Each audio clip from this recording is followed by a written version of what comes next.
there's no easy way around this, Nima, okay? It's either your side of the story or we just go with what the scene says. But I think that there's a lot more to it. There is. Jennifer Tower, who was born in February of 1972, was described as a warm and deeply nurturing individual. She lived her life by her Christian faith, which led her to mentor younger people. Since she and her husband Robbie couldn't conceive kids of their own, they turned to adoption, which led them to a Ukrainian child named Dima. Dima's mother had tragically died when he was young, and after living briefly with relatives, he entered the foster care system. In 2013, Robbie and Jennifer met Dima during a mission trip to Ukraine, and by 2015, they'd officially adopted 14-year-old Dima and provided him with the last name Tower. Unfortunately, it would be nothing short of a nightmare. After being brought to the United States, he became a U.S. citizen and was provided a place in the Tower's home, along with a car and financial support. However, over time, the relationship deteriorated.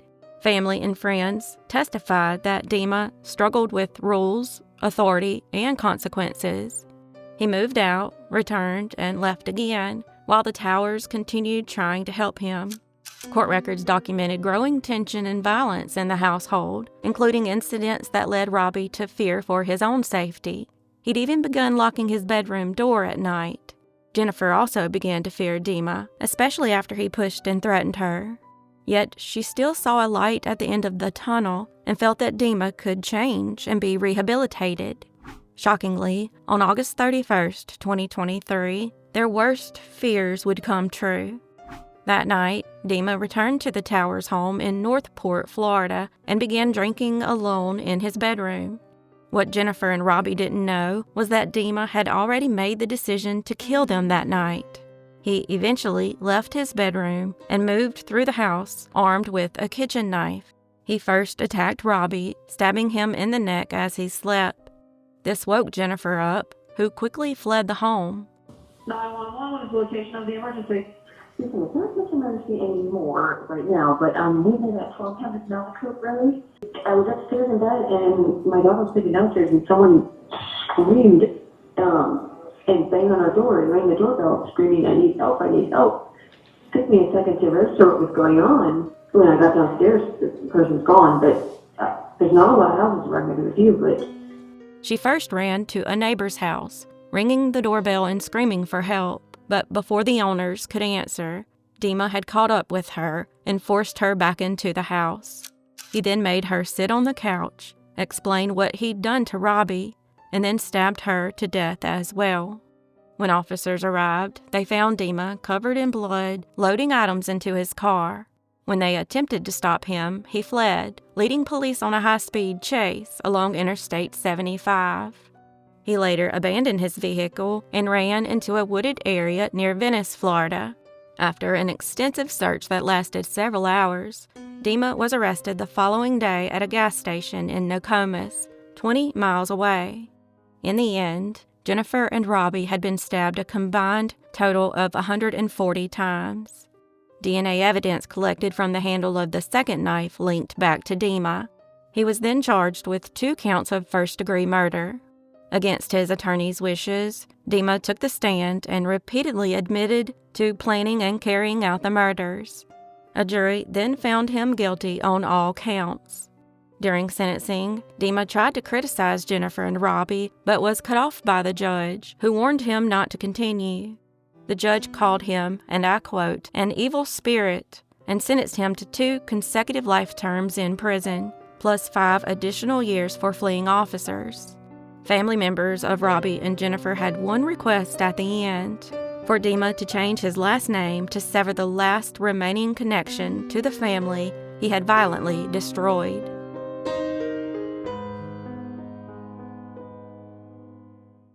Monique Latrice Leanna Baugh was born on October 17, 1991, in Minneapolis, Minnesota.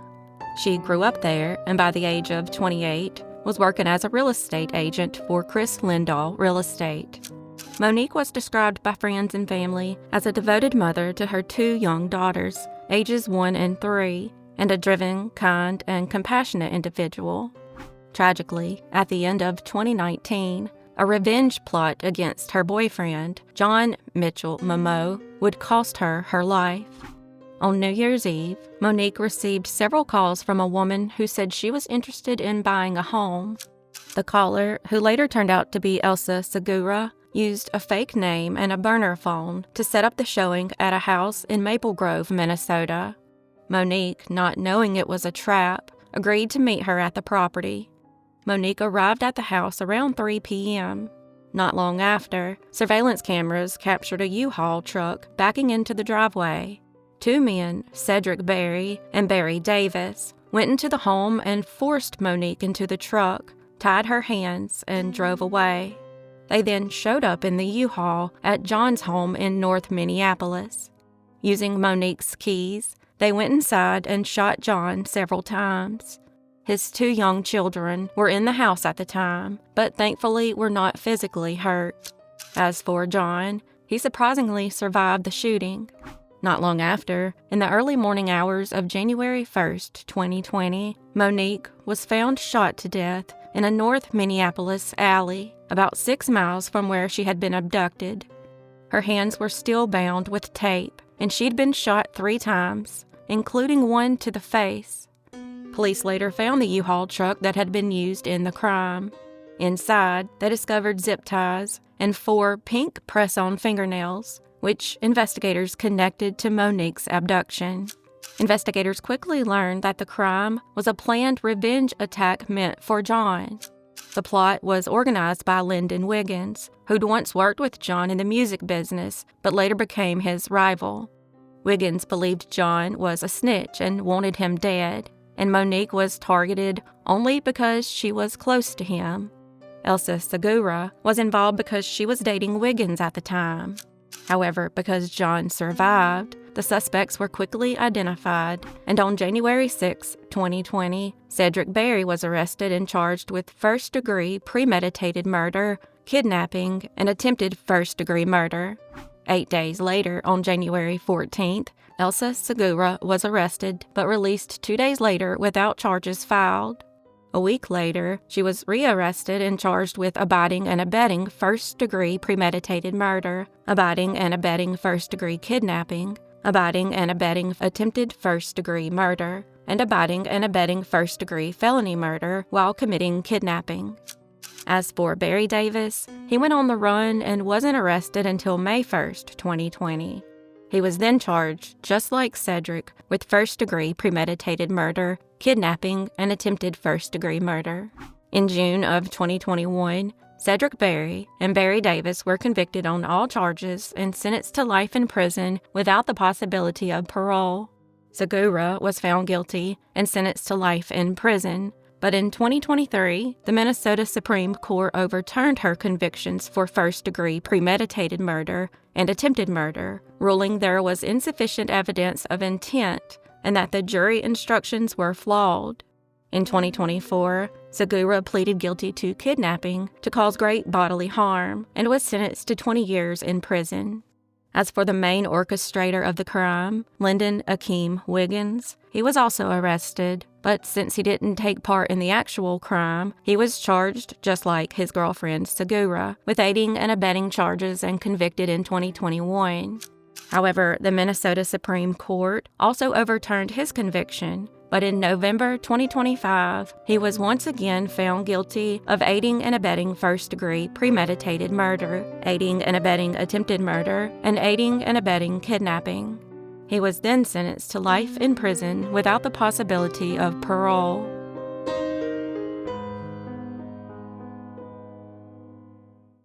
Naket J. Dix Trinidad Maldonado was born in Puerto Rico, but by the age of 31, she was living in Elizabeth, New Jersey, with her fiancé and his parents. She was a devoted mother to 2 daughters and was known as Naket by her family and friends. At some point, Naket began dating 52-year-old Jose Milo, who was professionally known as DJ Milo. He'd been convicted of aggravated criminal sexual contact after he threatened a woman with a box cutter and sexually assaulted her. He was classified as a Tier 2 sex offender, which meant he was considered a moderate risk to the community at the time. It's unclear if Naket was aware of this. On the night of December 29, 2024, Naket and Milo were seen celebrating their engagement at a nightclub. Milo had posted a video on social media showing himself giving Naket a ring with the song Casate Conmigo playing in the background, which means marry me in English. According to Milo's parents, the couple left their home at around 10 p.m. to go out that night and returned at 4 a.m. Once home, they took their 3-year-old daughter upstairs with them, and at that time, everything seemed fine. However, an hour later, Milo was heard throwing up in or near the bathroom, allegedly due to over-intoxication. From there, things would only get worse. At around 9 a.m., Milo called 911 and said, and I quote, "I think I killed my girl." He then proceeded to tell the dispatcher that Naket and he got into an argument and ended with him stabbing her. When police arrived, they found Naket lying near the bathroom with multiple stab wounds in the chest and abdomen and a large bloody knife on a couch nearby. Milo was initially charged with first-degree murder and 2 weapon charges, but eventually was offered a deal for the lesser charge of aggravated manslaughter, which he accepted. At this time, his sentencing is scheduled for March 2026, and prosecutors are seeking 28 years, with 85% of the sentence to be served before parole eligibility. As for a motive, it's theorized that Naket wasn't ready to accept his proposal that evening and only said yes out of fear or to prevent him from being embarrassed, and possibly told him this later that night. Due to his intoxication and drug-induced state, it's believed this angered him to the point of murder. After Naket's death, her loved ones raised money through GoFundMe to help send her remains from New Jersey to her father in Florida. It was her father's wishes for her funeral to be held in Florida and for Naket to be buried in her home of Puerto Rico, but it's unclear if that ever happened as he wished.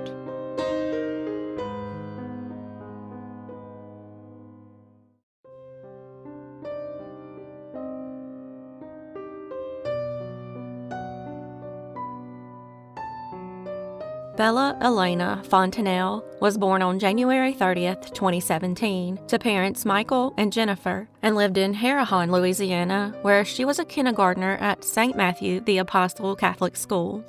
She was described as a sweet and friendly little girl who loved riding her bicycle along the levee and spending time with her older sister. Michael and Jennifer began dating in 2012 and had 2 daughters, Bella and her older sister, who were born just 17 months apart.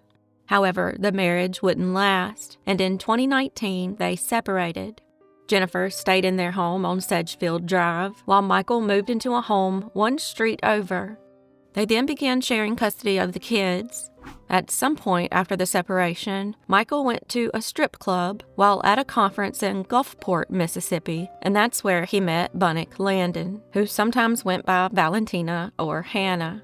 The 2 began dating and eventually moved in together. While on the surface everything appeared to be fine, behind closed doors, Bella was suffering. She began showing signs of anxiety, was randomly crying, and was eventually diagnosed with separation anxiety. That's when she told a counselor at school that Landon was being mean to her, but begged the counselor not to tell her father. By 2023, Bella was still telling her therapist that she was afraid of Landon, but when her father asked for more details, she refused to elaborate. One day after meeting with her therapist on April 25th, Michael dropped his daughters off at school before heading to work, while Landon remained at home. Later that day, he returned briefly, but after an argument with Landon over a wagon, he left again. He then asked his mother to pick up the girls from school that afternoon, and she agreed. After picking them up, she took them to McDonald's and then to the library before dropping them off at home. After Bella's grandmother left at around 7:30 p.m., she never saw her granddaughter alive again. The last time Bella was seen alive was at 6:27 p.m. that night, when Michael took a selfie with her. At some point that evening, Landon beat and strangled Bella to death. Surveillance footage captured Landon at around 9:30 p.m., pulling a wagon with a large chlorine bucket inside. She pulled it all the way to Jennifer's house, 1 street away, and left it in her front yard, and returned home with the empty wagon. When Michael woke up the next morning and couldn't find Bella or Landon anywhere, he called the police and reported them missing.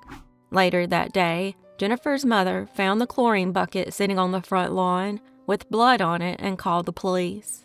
When they arrived and opened it, they unfortunately found Bella's body inside. That same morning, Landon showed up at the Harahan Police Department acting erratically.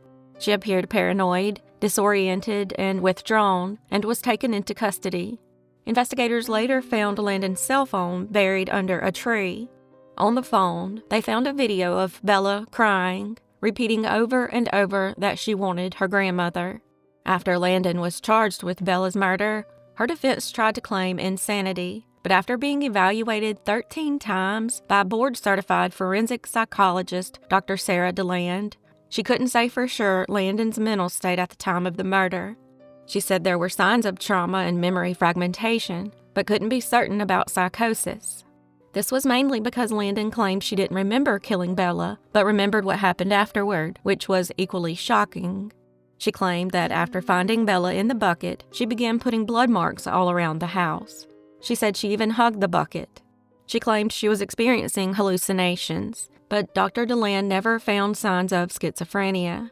Her conclusion in the end was that Landon suffered from PTSD, depression, and narcissistic personality traits. The prosecution's own witness, Dr. Gina Meyer, said she found no signs of psychosis and felt that Landon could tell the difference between right and wrong. She diagnosed her with major depressive disorder, narcissistic and histrionic personality traits, and said that Landon exaggerated her symptoms to avoid taking responsibility for the horrific crime. She also described her as someone who lacked empathy and saw people in very black and white terms.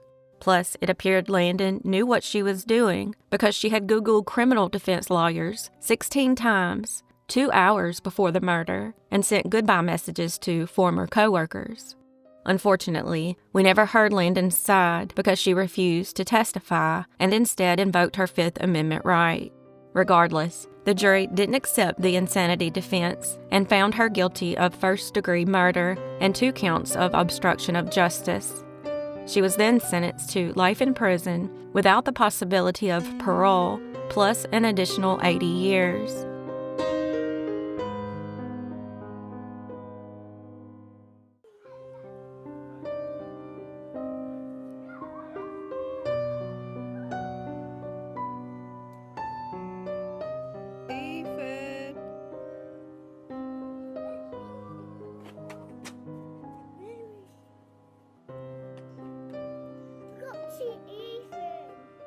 Ethan Thomas Ives-Griffiths was born in England on April 27, 2019, to Will Griffiths and Shannon Ives.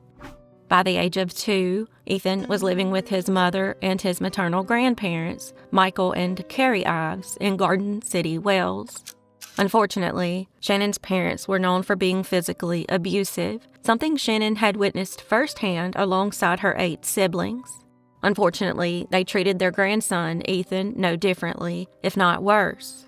Before moving in with them, on June 7, 2021, Ethan had his regular checkup with his doctor and had been meeting all his milestones. He was a healthy young boy who loved to run and play outside, and was also beginning to talk, knowing upwards of 50 words. Sadly, that was about to all change. 2 days after the checkup, Shannon's boyfriend was arrested for aggressive behavior and was not allowed to return to the home.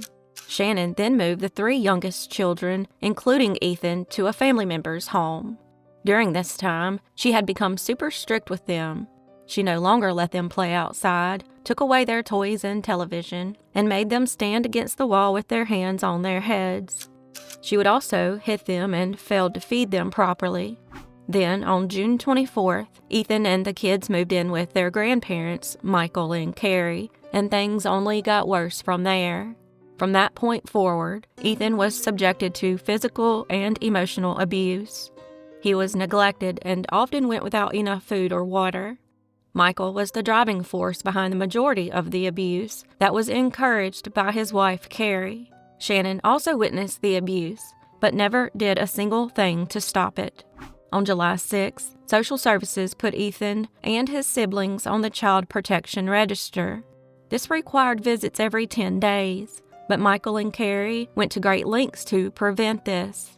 By the middle of July, Ethan's injuries had become very visible, and by August 4th, cameras outside the home caught a disturbing sight. Ethan was now walking with a wide, shaky step, which alluded to signs of a brain injury. He was also seen having trouble keeping his balance on the trampoline and had lost a considerable amount of weight. The same cameras then captured Michael pulling Ethan off the trampoline by one arm before making him get back on with his hands on his head, which, in their words, was supposed to force him to learn. Michael then instructed the other children to hit him while he sprayed Ethan with a water hose. All this occurred while Carrie and Shannon stood by and did nothing. At this point, Ethan was being deliberately starved and deprived of fluids. When he tried to eat quickly, Michael would forcibly remove the food from his mouth. He was now weighing around 22 pounds, while the normal weight for a boy his age was around 28 pounds. Medical experts would later testify that he was so severely dehydrated, it was comparable to being deprived of fluids for several days in a row. The day after the trampoline incident on August 5th, a social worker tried to visit the house to check on the children, but after being made to wait outside for 45 minutes, they left.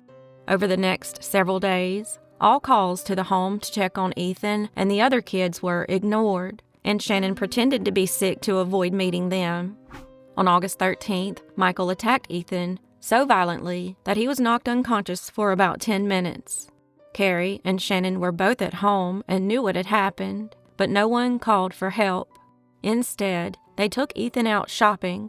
The following evening, August 14th, 2021, Michael shook and punched Ethan so hard that it caused internal bleeding, and his brain began to swell. Carrie sat next to him, watching and encouraging the attack, while Ethan's 3-year-old brother was also in the room. At that point, Ethan lost consciousness and never woke up. At first, Michael and Carrie did nothing, waiting to see if he'd wake up. But when he didn't, they notified Shannon, who was downstairs in her bedroom on the phone. They allegedly tried to revive Ethan with water and fresh air, but nothing worked. Since they were more worried about getting in trouble with the police, they didn't initially call for medical help. These are definitely some of the most evil individuals I've ever covered on this channel. Carrie then decided to video call one of her adult daughters, who told her right away to call an ambulance. Emergency services arrived and rushed Ethan to the hospital, but it was too late, and he was pronounced dead 2 days later at Alder Hey Children's Hospital. Concerned medical staff notified police, who came and questioned the 3 so-called adults about Ethan's death. They lied and said he had fallen while watching TV, but there was clear medical evidence that showed the injuries were done on purpose. These loving parents then decided to blame their daughter, Shannon, even though there was proof she had been on the phone during the fatal attack. As investigators looked more into the case, they discovered some disturbing details, including a text message that Michael sent to Carrie saying Ethan needed to learn the hard way, and then a complaint from Carrie that Ethan was still the same even after weeks of abuse. They also found camera footage showing the 3 adults laughing at Ethan for the way he walked. Plus, doctors found old injuries, such as a chipped tooth and damage to the inside of his mouth. At that point, the 3 adults were arrested, and Michael and Carrie were charged with murder. After being found guilty, 48-year-old Michael Ives and 46-year-old Carrie Ives were sentenced to life in prison on October 3, 2025. Michael will be eligible for parole after 23 years, and Carrie will be eligible after 17. As for Shannon, she was found guilty of allowing her son to die, as well as child cruelty. She received the lightest sentence of them all, 12 years in prison.